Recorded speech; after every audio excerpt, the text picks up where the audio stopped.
कसैले आफ्नो आस्था राखिरहेको छ, त्यो आस्थाको एउटा मन्दिरलाई भत्काउने हो भने, चर्चलाई भत्काउने हो भने, गुम्बालाई भत्काउने हो भने त्यो ठिक हुँदैन। त्यसले कालान्तरमा धार्मिक द्वन्द्व निम्त्याउन सक्छ।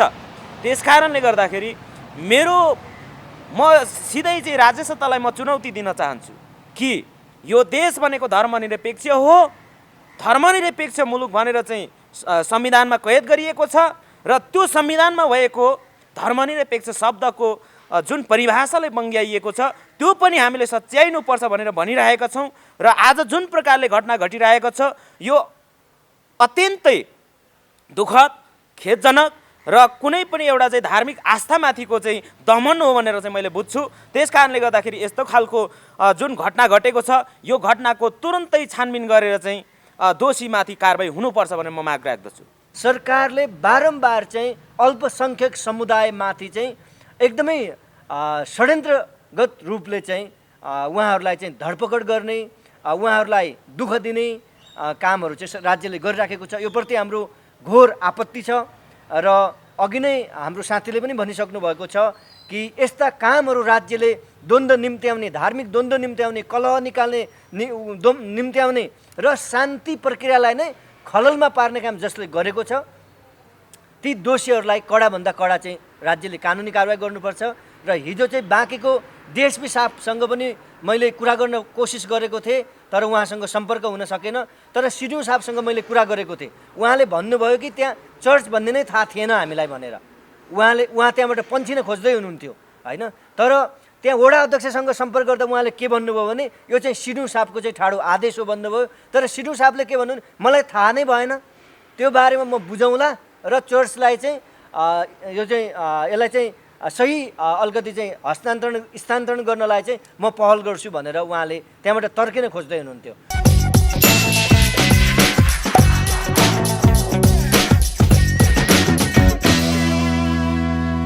सम्पूर्ण मिडिया हेरिराख्नुभएका सम्पूर्ण दर्शकहरूलाई स्वागत गर्न चाहन्छु र हाम्रो बिचमा अहिले मङ्गल नेसनल अर्गनाइजेसन डाक्टर गोपाल गुरुङको तर्फबाट केन्द्रीय सदस्य जीवन मङ्गल र साथमा राष्ट्रिय क्रिस्चियन मण्डली महासङ्घ नेपालका महासचिव सुशील भट्टजी हुनुहुन्छ। हामी उहाँलाई एउटै फ्रेममा राखेर हामी गत 2 दिन अगाडि भएको घटना, कैलाली सुदूरपश्चिममा भएको जुन घटना छ त्यो घटनाको बारेमा जानकारी र त्यसलाई कसरी बुझिराख्नु भएको छ र यो विषयलाई चाहिँ हामी खोतल्ने प्रयास गर्नेछौँ। हामी दुवैजनालाई एकैचोटि स्वागत गर्न चाहन्छौँ।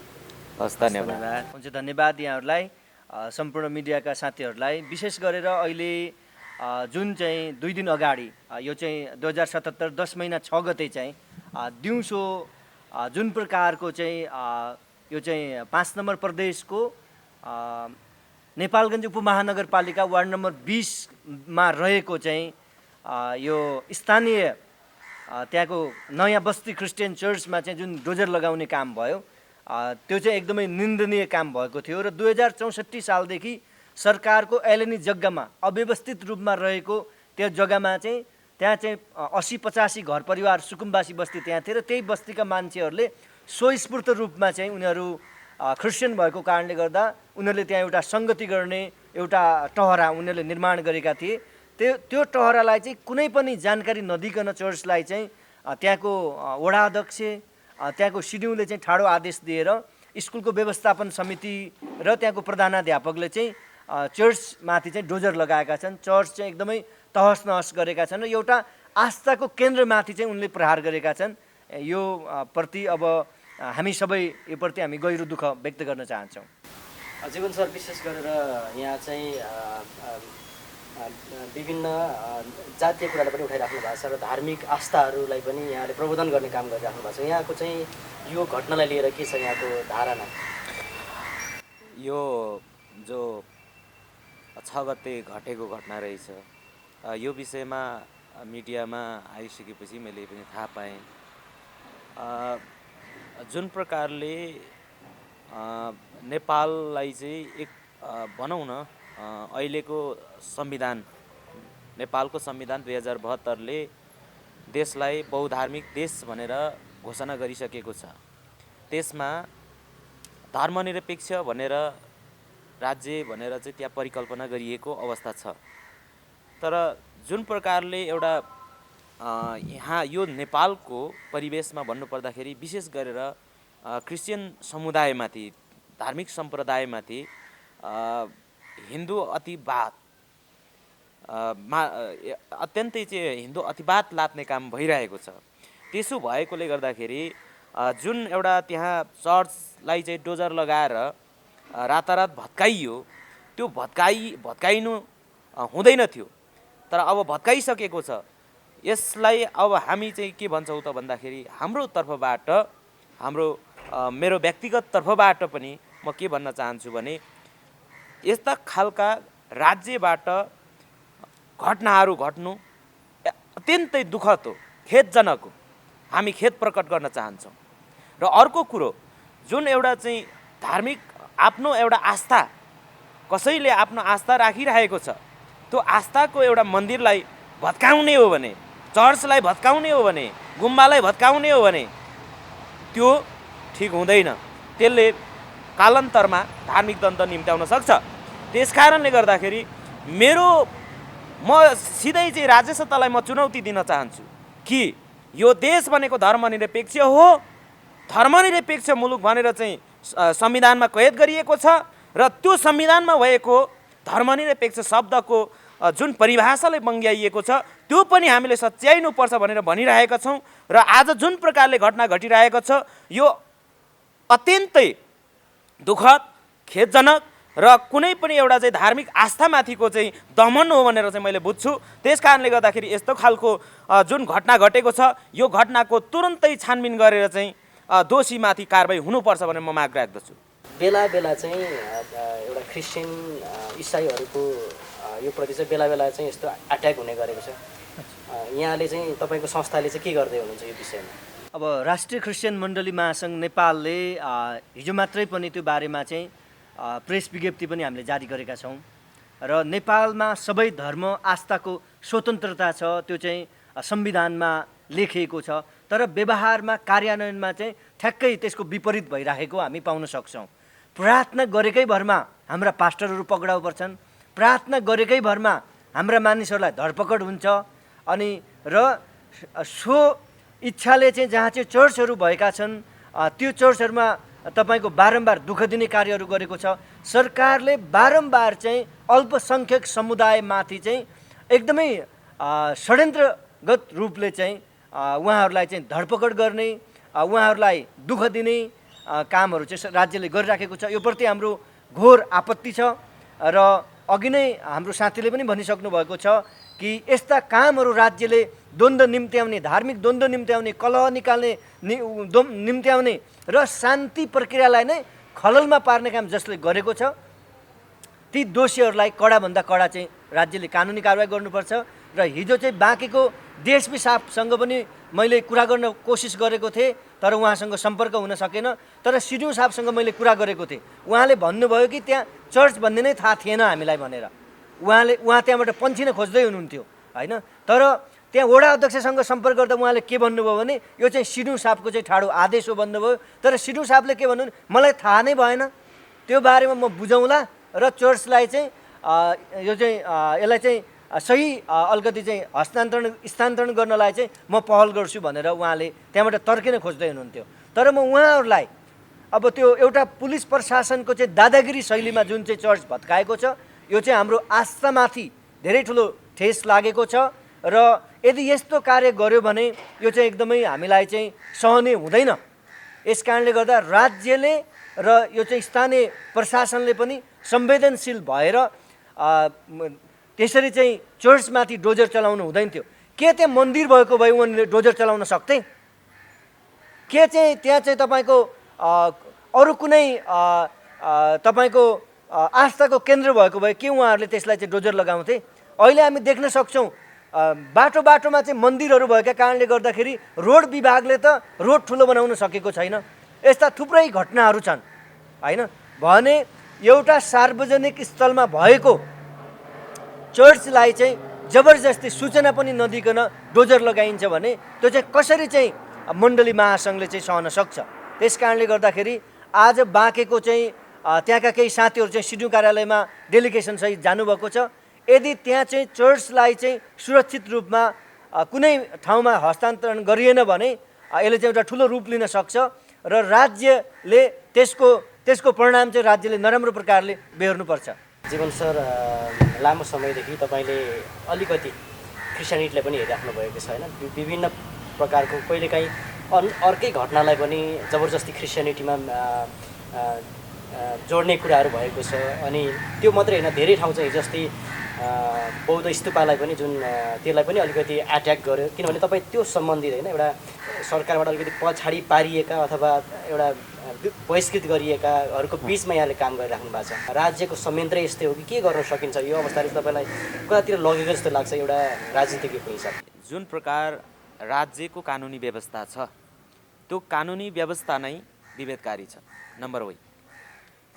अर्को दोस्रो नम्बरमा के छ भन्दाखेरि अब त्यो कानुनी व्यवस्था यी राज्य सत्तामा बस्नेले त, किनभने उनीहरूले नै बनाएको त्यो कानुनी व्यवस्था हो, त्यसो भएकोले गर्दाखेरि उनीहरूले हामीप्रति हाम्रो कल्याण सोचेर कहिले पनि काम गर्नेवाला छैनन्।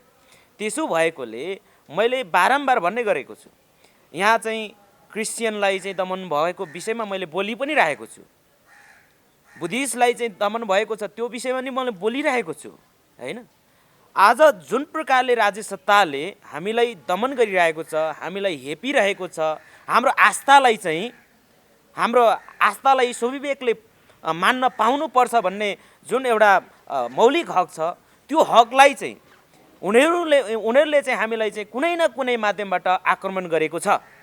अब यसको कारण एउटै कारण के हो भन्दाखेरि कानुनी व्यवस्था एउटा राज्य सत्ताको मालिक स्वामीहरूले चाहिँ चलाएको छन् र उनीहरूले जस्तो प्रकारले चाहिँ एउटा भनौँ न आफ्नो हातमा चाबी भइसकेपछि त्यसलाई जतिखेर नि जे गर्दा नि मिल्ने रहेछ, आज त्यही गरिरहेको छन्। त्यसो भएकोले सबै उत्पीडितहरू चाहिँ एक भएर होइन, त म एक्लैले बोलेर पनि हुनेवाला छैन होइन। र अहिलेको यो जुन कानुनी राज्यले चाहिँ जुन प्रकारले हामीमाथि विभेद गरिरहेको छ, जुन प्रकारले हामीमाथि शोषण गरिरहेको छ, त्यसको विरुद्धमा हामी एक भएर लड्यौँ भने त्यसलाई हामीले परास्त गर्न सक्छौँ। र हामीले चाहिँ एउटा भनौँ न नेपाल सङ्घीय लोकतान्त्रिक गणतन्त्र धर्मनिरपेक्ष मुलुक भनिएको छ र त्यहाँ चाहिँ जुन प्रकारले धर्मनिरपेक्षको अर्थलाई चाहिँ सनातन भनिएको छ, सनातन भनेको त घुमाइ फिराइ के हो भन्दाखेरि हिन्दू राष्ट्र नै बन्न खोजिएको छ। र अहिलेको त्यहाँका जति पनि चिन्हहरू छन्, मैले पटक बारम्बार भन्ने गरेको छु, अहिलेको नेपालको राष्ट्रिय झन्डाको सवालमा मैले उठाएको छु, अहिलेको चाहिँ भनौँ न विक्रम सम्वतको विषयमा चाहिँ मैले कुरा उठाएको छु। ए बाबा, हाम्रो देशमा यहाँका चाहिँ रैथानेहरू मौलिक सम्पदहरू छन्, तिनीहरूले प्रयोग गरौँ। तिनीहरूलाई चाहिँ यो देशमा चाहिँ एउटा चाहिँ खाटी राष्ट्रियताको कुरा गर्ने भने तिनीहरूलाई प्रयोग गरौँ भने हामीले भनेर मैले भनिरहेको छु। यहाँ चाहिँ गुम्बाहरू भर्खरै मात्र स्वयम्भूलाई चाहिँ भत्काउने भनेर चाहिँ आदेश आएको थियो गभर्मेन्टबाटै, अहिले त्यसको आन्दोलन भइरहेको छ। अब चाहिँ त्योभन्दा 1 वर्ष अगाडि चाहिँ रूपन्देही जिल्लाको तिलोतमामा चाहिँ त्यहाँ चाहिँ बुद्धको मूर्तिहरू चाहिँ त्यहाँ चाहिँ भत्काएर चाहिँ फुटाएर चाहिँ त्यहाँ चाहिँ भनौँ डिस्ट्रोय नष्ट गरियो। त्योभन्दा अगाडि सुर्खेतमा हेर्नुहुन्छ भने त्यहाँको चाहिँ गुम्बा के भन्छ बुद्धको मूर्तिलाई नै चाहिँ डोजर लगाएर पल्टायो। अब अस्तिको दिन मात्र नेपालगञ्जमा चाहिँ बाँके जिल्लाको नेपालगञ्जमा चाहिँ जुन प्रकारले चाहिँ क्रिस्चियनहरूको चाहिँ सङ्गति गर्ने स्थल चर्चलाई चाहिँ डोजर लगाएर चाहिँ पल्टाइयो। अब भोलि एवं प्रकारले अरू चाहिँ यहाँका चाहिँ किराँतहरू छन्, यहाँका बोनहरू छन्, उनीहरूको पनि यसरी नै चाहिँ के हुन्छ मतलब पल्टाइन्छ। किन भन्दाखेरि राज्य सत्ताले हिजो पनि यहाँ डकैत गरेको थियो, हिन्दूवादलाई हिन्दूकरण गरेर हिन्दू धर्मलाई लादेर जबरजस्ती यहाँ चाहिँ अल्पसङ्ख्यक धार्मिक समूहमाथि, अल्पसङ्ख्यक समुदायमाथि अनि यहाँका चाहिँ जो उत्पीडित समुदायमाथि ज्यादती गरेको थियो नि त, त्यो कुरा आज पनि निरन्तर जारी रहेको छ। अब त्यसलाई हामीले हटाउनु पर्यो, अब त्यसको लागि चाहिँ हामी लड्नु पर्यो, हामी अगाडि बढ्नु पर्यो। र अर्को कुरा म के भन्न चाहन्छु भने यो चर्चको गुम्बाको त्यो भइरहेछ, हामी आफै पहल कदमी गरिएन भने त केही पनि हुनेवाला छैन। जस्तो यहाँहरूले चाहिँ अब हाम्रो सुशीलजीहरू चाहिँ अब यो चाहिँ चर्चहरूको संस्था सङ्गठन खोल्नु भएको छ, उहाँहरू आफैले पनि पहल कदमी गर्नुपर्ने हुन्छ होइन। हामी भनेको त अन्याय पर्दाखेरि हामी बोल्ने हो होइन। र हामीले के गर्नुपर्छ, किन हामी पावरमा भइदिएको भए एउटा कुरा हो, किनभने हामी त पावरभन्दा बाहिर छौँ, हामी त त्यो ठाउँमा छैनौँ, डिसिजन पावरमा छैनौँ, निर्णायक तहमा छैनौँ। तर हामीले बोल्न सक्ने, हामीले गर्न सक्ने, हामीले सहयोग गर्न सक्ने, हामीलाई चाहिँ कसैलाई अन्याय पर्छ भने अन्यायको विरुद्धमा हामी एक भएर उभिनुपर्छ भनेर म आह्वान गर्न चाहन्छु। कतिजनाले चाहिँ यसरी पनि विश्लेषण गरिरहेको छ होइन, यो अलिकति अहिलेको प्रश्नसँग सायद मिल्ला नमिल्ला, यो संसद विघटनको एजेन्डामा पनि एउटा धार्मिक स्वतन्त्रलाई चाहिँ त्यो हटाउने अनि हिन्दू राज्य ल्याउने यी विभिन्न तरिकाले मान्छेले विश्लेषण गरिरहेछ कि यसैको त्यो कता पछेटा कतै भेटेको हो कि के छ, यहाँ कसरी बुझ्नु भएको छ? अब यसलाई दुई तरिकाले चाहिँ विश्लेषण गर्नुपर्ने हुन्छ। अब जुन केपी ओलीले संसद विघटन गरे यसमा केही कारण छन् र यसको मकसद फेरि अर्कै छ।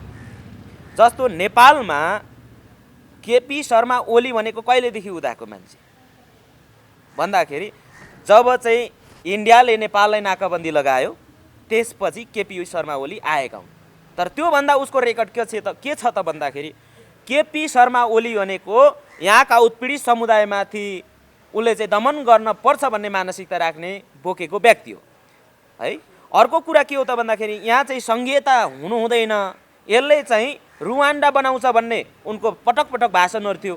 उनी प्रधानमन्त्री भइसकेपछि पनि सङ्घीयता खारेज गर्नुपर्ने र धर्मनिरपेक्ष चाहिँ हुनु हुँदैन भन्ने उनको अडान यथावत नै छ।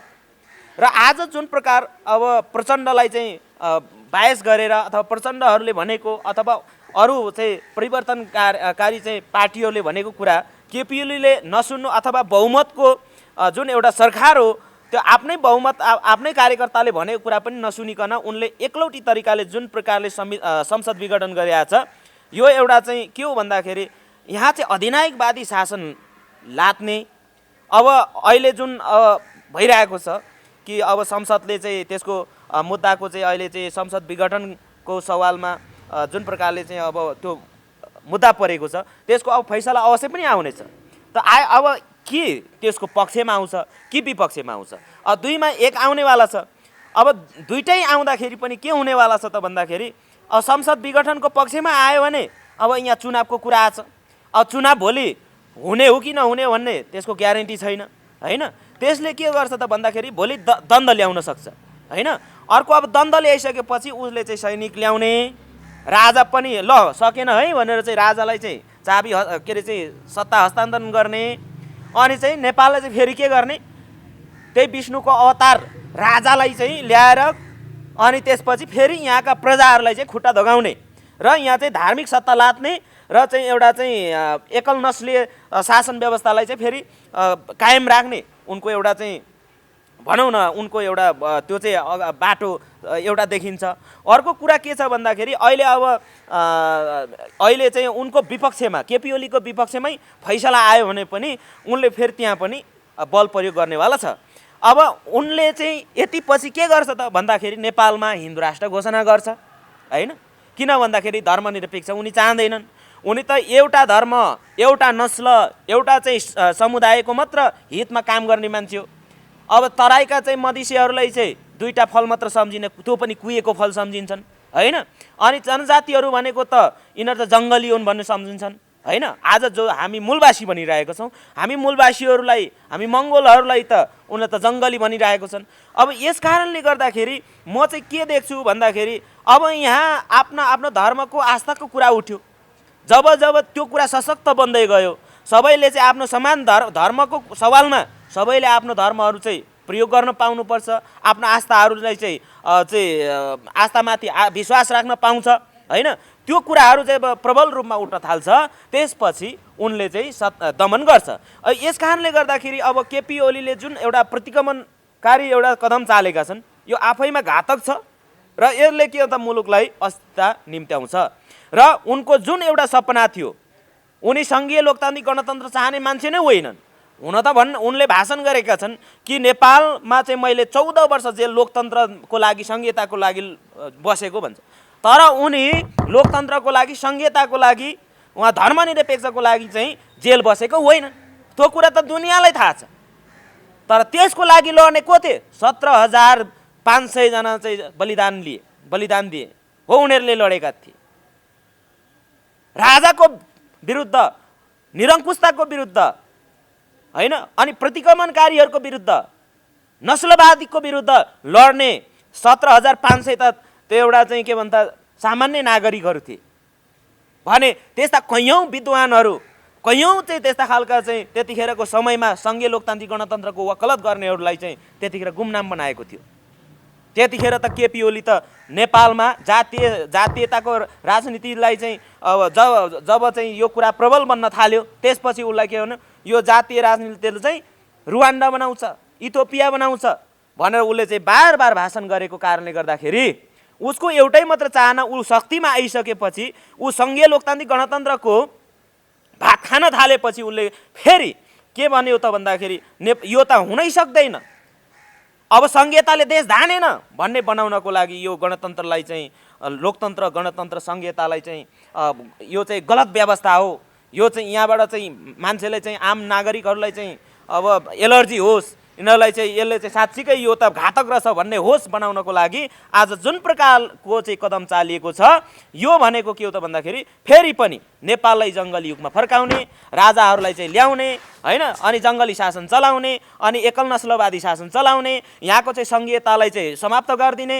होइन। उसले भनेको छ प्रचण्डले चाहिँ अझै कदम चाले म सङ्घीयता के अरे सङ्घहरू मात्र होइन अब प्रदेश पनि म खारेज गरिदिन्छु भनेको छ। त उसले त्यस्तो भन्न मिल्छ, त्यस्तो गर्न मिल्छ भनिसकेपछि उनको चाहिँ मकसद के हो भन्ने कुरा त यहीँबाट स्पष्ट छ नि त। त्यसो भएको कारणले गर्दाखेरि ऊ सङ्घीय लोकतान्त्रिक गणतन्त्रवादी धर्मनिरपेक्षवादी हुँदै होइन, उनले चाहिँ त्यो व्यवस्थाको भात खाइरहेको कारणले गर्दाखेरि मात्र उनले चाहिँ भत्ता खाइरहेकोले मात्र उनले त्यो स्वीकारिरहेका हुन्। उसकै कार्यकर्ता गोकुल बास्कोटाले भने नेपालमा सङ्घीय लोकतान्त्रिक गणतन्त्र धर्मनिरपेक्षको लागि त हामीले यो स्वीकार्नु पर्ने एउटा चाहिँ कारण के थियो भन्दाखेरि शान्ति प्रक्रियामा आउनको लागि र यहाँ चाहिँ नेपालको चाहिँ द्वन्द्व समाधान गर्नको लागि मात्र हामीले स्वीकारेको थियौँ भनेको छ नि। अब असली लोकतन्त्रवादी को भनेर चाहिँ हामीले छुट्याएर अगाडि बढ्नुपर्ने हुन्छ कि सङ्घीयताको असली सङ्घीयता कसले चाहेको थियो भन्ने कुरा हामीले बुझ्नुपर्छ।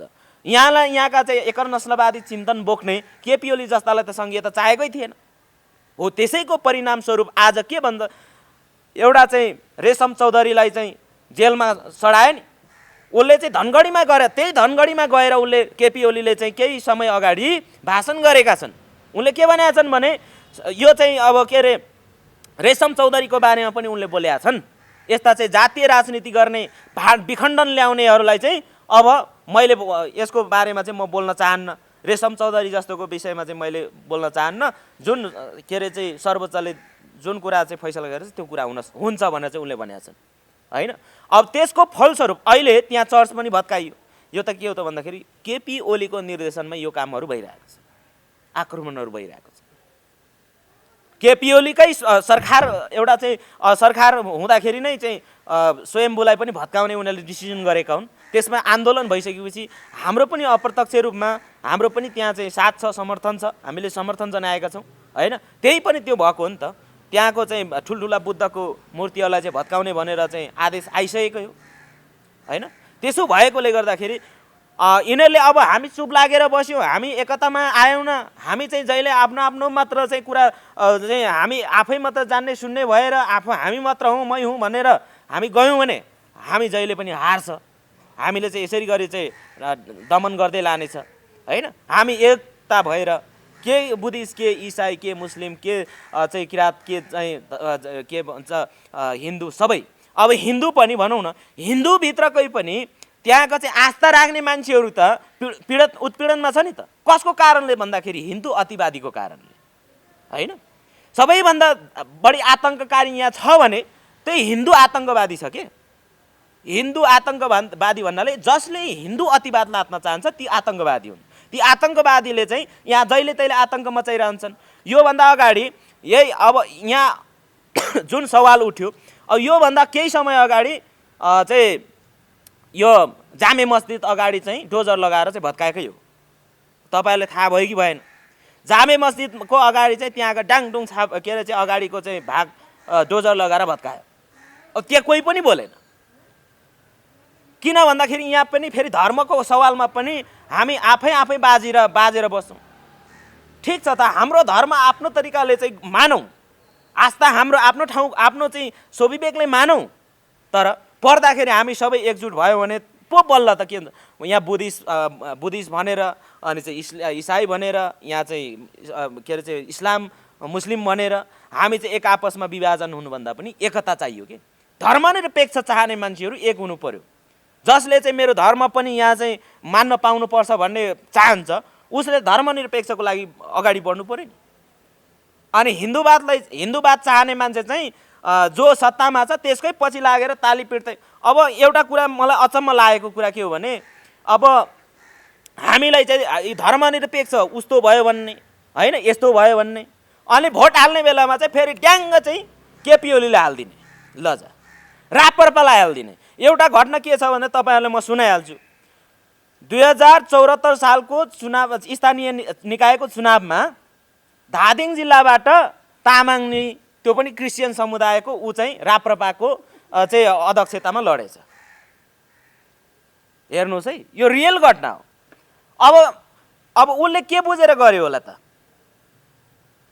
अब यहाँ हामी भन्छौँ अब हामीलाई अन्याय पर्यो, अन्याय पर्दाखेरि बोलिदिने को त? अब त हिन्दूको चाहिँ राप्रपाको चाहिँ उसबाट चाहिँ सिटबाट चाहिँ जितेर गएको मान्छेले उसले के गर्न सक्छ होला त? ऊ त हिन्दू राष्ट्रको एजेन्डा बोकेर हिँडेको हो भनिसकेपछि हाम्रो समाज पनि त्यस्तै छ। त्यसो भएकोले यो समाजलाई हामीले चेतनशील बनाउनुपर्छ, जाग्नुपर्छ, जगाउनुपर्छ। अनि चाहिँ धर्मनिरपेक्षको मर्म के हो यो बुझाउनु पर्यो। धर्म भनेको के हो आखिरमा त्यसको परिभाषा बुझाउनु पर्यो। मान्छे त यहाँ त के भन्दाखेरि अब भनौँ न यहाँ चाहिँ के अरे सूर्य चिन्हको चाहिँ उहाँ टिकट हाम्रो मान्छेलाई चाहिँ ल हो भनेर चाहिँ यहाँ क्रिस्चियनको पास्टरलाई नै दियो भने ऊ अगाडि तयार छ। अनि उसको एजेन्डा के छ त? उसको मेनिफेस्टो। यहाँ राजनीति केमा हुन्छ त भन्दाखेरि मेनिफेस्टोमा हो नि त। कसैको अनुहार हेरेर त राजनीति हुँदैन। मेनिफेस्टो भनेको केमा हुन्छ त भन्दाखेरि के भन्छ राजनीति भनेको मेनिफेस्टोमा। कुनै पनि पार्टीको मेनिफेस्टो के हो त? उसको एजेन्डा के हो त्यो चाहिँ प्रमुख कुरा हो। अनि उसको एजेन्डा एकातिर छ, नेपाल चाहिँ हिन्दू राष्ट्र हुनुपर्छ, राजा आऊ देश बचाऊ भन्ने छ। अनि उसको पार्टीको सदस्य बनेर उसको पार्टीलाई चाहिँ भोट लगाएर जिताएर पठाइसकेपछि अनि चाहिँ यहाँ धर्मनिरपेक्ष आउँछ? आउँदैन नि। त्यो कुरा हाम्रो मान्छेलाई बुझाउनु पर्यो। अब चाहिँ के अरे चाहिँ यहाँ पार्टीहरूले चाहिँ जुन अख्तियार गरेका उनीहरूको चाहिँ एजेन्डा छ त्यो एजेन्डा हामीले बुझ्नु पर्यो। अब यहाँ हाम्रो मान्छेले त के बनाएको छ भने उहाँ चाहिँ रेलको कुरा गरेको छ, पूर्व पश्चिम रेल नन स्टप। अब दिल्लीदेखि काठमाडौँ के अरे चाहिँ काठमाडौँबाट चाहिँ टिकट काटेर रेडी हुनुहोस् अब दिल्ली जानको लागि भनेर 2075 सालमा चाहिँ जब केपी ओली चाहिँ प्रधानमन्त्री निर्वाचित भए त्यसपछि उनले भनेका थिए अब दिल्ली जानको लागि तयार हुनुहोस् टिकट होइन। अब चाहिँ अहिलेसम्म रेल त आएको छैन।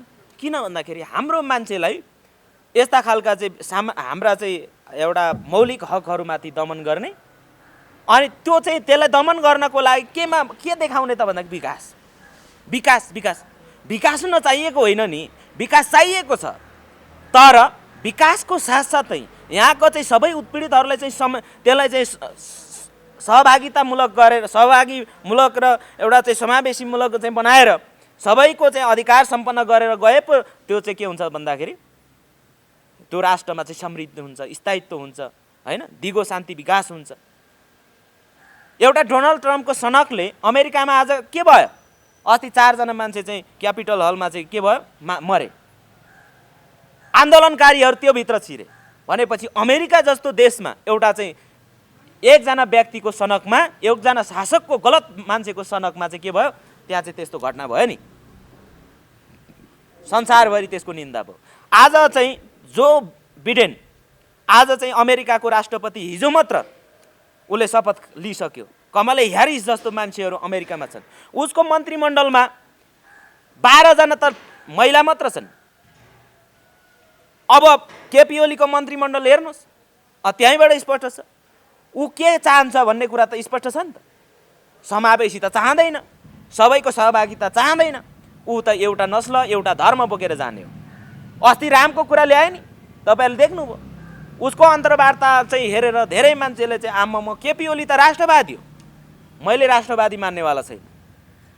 किन भन्दाखेरि उनीले त अब राम चाहिँ नेपालमा जन्मेको, ए बुद्ध नेपालमा जन्मेको भन्न नसक्ने मान्छेले राम नेपालमा जन्मेको किन भन्नु भनेपछि इन्डियाको चाकरी गर्नु परेन, इन्डियाको गुलाम गर्नु परेन, त्यसैको लागि भन्यो होइन। त्यो चाहिँ किन यो भइरहेको छ भन्दाखेरि अब तपाईँ हामी यहाँ तल टुटिरहनु फुटिरहनु, तेरो धर्म र मेरो धर्म, यो जात र त्यो जात भने हामी होइन, जस्तो हामी बिचमै चाहिँ मेलमिलाप छैन। मेलमिलाप नभइसकेपछि के त्यसको फाइदा शासकले मिलाइ होइन चाहिँ फकाइ दनक दिने हो, दनक दिइरहेको छ। जान्छु अब के गर्छ त राष्ट्रिय क्रिस्चियन मण्डली महासङ्घको चाहिँ अब यो परिस्थितिमा चाहिँ अब के गर्दैछ त? अब राष्ट्रिय क्रिस्चियन मण्डली महासङ्घ नेपालले चाहिँ जुन चाहिँ यो एक प्रकारको दुःखद घटना जुन चाहिँ चर्चमा चाहिँ डोजर लगाउने काम भयो, एकदमै निन्दनीय काम भएको छ र मैले यहाँहरूलाई जानकारी पनि गरिसकेँ कि यसको लागि हामीले त्यहाँको स्थानीय सुरक्षा निकायसँग, त्यहाँको प्रशासनसँग, त्यहाँको वडा कार्यालयसँग हामीले समन्वय गरिराखेका छौँ र उहाँहरूसँग समन्वय गरेर चर्चलाई चाहिँ सही ठाउँमा चाहिँ हस्तान्तरण गर्नको लागि हामीले त्यो पहल कदमीहरू गरिराखेका छौँ र भर्खरै जीवनजीले भनिसक्नुभयो अहिले चाहिँ हाम्रो देशमा चाहिँ वाक स्वतन्त्रता पनि छैन होइन, यो धार्मिक स्वतन्त्रता पनि छैन। धार्मिक स्वतन्त्रता अथवा धर्म निरपेक्षताको अर्थ नै अनर्थ लगाएको छ, यो हामी देख्न सक्छौँ। अब केही समय अगाडि प्रार्थना गरेकै भरमा केशवजीलाई चाहिँ पोखरामा पक्राउ गरेर उनी लामो समय चाहिँ दुःख भोग्नु पर्यो। त्यसपछि त्योभन्दा केही समय अगाडि एनसिएसको महासचिव डिल्लीराम पौडेललाई दाङमा उनलाई तपाईँको पक्राउ पर्यो धर्म परिवर्तनकै मुद्दामा, त्यहाँ झुटो मुद्दा लगाइयो। त्यो सँगसँगै तपाईँको डाक्टर सुभाष सुब्बा लिम्बूलाई चाहिँ तपाईँको गैर कानुनी थुनामा 1 हप्ताभन्दा बढी राखियो। यो चाहिँ विभिन्न समयमा चाहिँ राज्यले अल्पसङ्ख्यक समुदायहरूलाई चाहिँ धरपकड गर्ने, दुःख दिने काम गरेको छ। यसको लागि चाहिँ हामी सबै समुदायका मान्छेहरू कुनै पनि जात धर्म नभनिकन वाक स्वतन्त्रताको लागि, धर्मनिरपेक्षताको लागि हामी एक ठाउँमा आएर उभिएर सरकारका यी प्रतिगामी कदमहरूको विरुद्ध हामीले अगाडि बढेनौँ भने अझै धेरै हामीले दुःखहरू पाउन सक्छौँ। यस कारणले हामी एक अर्कालाई साझा मुद्दाहरूमा हामी सँगै रहेर हामी अगाडि बढ्नुपर्छ र सरकारलाई पनि म आग्रह के गर्न चाहन्छु भने यो चाहिँ धार्मिक द्वन्द्व निम्त्याउने काम चाहिँ नगरिदिनुहोस्। जुन काम अहिलेसम्म नेपालमा भएको छैन, यो काममा चाहिँ स्थानीय सरकार, स्थानीय तपाईँको त्यहाँको प्रशासन नै दादागिरी शैलीमा चाहिँ जुन खालको काम भएको छ, यो चाहिँ एकदमै निन्दनीय काम भएको छ र आउने दिनहरूमा यस्तो नगर्नको लागि पनि म यहाँहरूको माध्यमबाट म हार्दिक अनुरोध गर्न चाहन्छु।